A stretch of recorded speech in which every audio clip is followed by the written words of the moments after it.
সাভার, আশুলিয়া এবং জিরানী এলাকায় ৪০১টি কারখানার মধ্যে ১২টি পোশাক কারখানা মঙ্গলবার ১৯ নভেম্বর বন্ধ রাখা হয়েছে। এছাড়া দেশের অন্যান্য এলাকায় তৈরি পোশাক রফতানিকারকদের সংগঠন বিজিএমইএ আওতাভুক্ত কারখানাগুলো সব খোলা আছে। মঙ্গলবার ১৯ নভেম্বর দুপুর পর্যন্ত প্রাপ্ত তথ্যের ভিত্তিতে বিজিএমইএ থেকে এক প্রতিবেদনে এই হিসাব জানানো হয়েছে। বিজিএমইএ জানায়, বন্ধ কারখানাগুলোর মধ্যে শ্রমিক অসন্তোষের কারণে অর্থাৎ শ্রম আইনের ১৩/১ ধারায় বন্ধ রাখা হয়েছে 4টি কারখানা। এছাড়া কাশিমপুর এবং জিরানী এলাকায় বেক্সিমকো গ্রুপের বকেয়া বেতনের দাবিতে শ্রমিকদের বাধার কারণে ওই এলাকার 11টি কারখানা বন্ধ ঘোষণা করা হয়।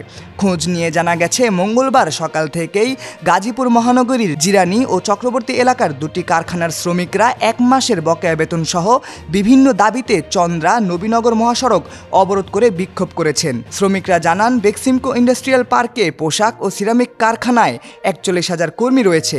এর মধ্যে আরএমজি কারখানার শ্রমিকরা সপ্তাহখানেক ধরেই সড়ক অবরোধ করে গত মাসের বকেয়া বেতনের দাবি জানাচ্ছেন। অপরদিকে জিরানী এলাকার ডোরিন ফ্যাক্টরির 13 জন স্টাফ ছাঁটাই ও কারখানা খুলে দেওয়ার দাবিতে সকাল থেকে একই মহাসড়ক অবরোধ করে আন্দোলন করছেন ওই কারখানার শ্রমিকরা। বেক্সিমকো কারখানার শ্রমিকদের অসন্তোষের কারণে সারাবো ও জিরানী সহ আশেপাশের বেশ কয়েকটি কারখানা অনির্দিষ্টকালের জন্য বন্ধ ঘোষণা করেছে কর্তৃপক্ষ।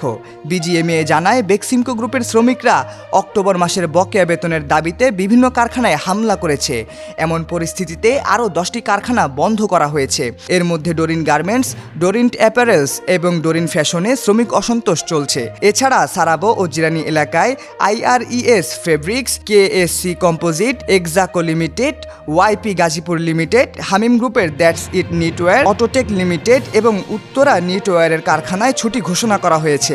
এছাড়া আশুলিয়া এলাকায় সাদাতিয়া সোয়েটার নামে একটি কারখানা বন্ধ আছে। এছাড়া বিজিএমইর তথ্য আরও বলছে, সংগঠনটির আওতায় থাকা ২০৯৩টি কারখানার মধ্যে অক্টোবরে বেতন দেয়নি এমন কারখানার সংখ্যা ১০১টি এবং সেপ্টেম্বরে বেতন হয়নি একটি কারখানায়।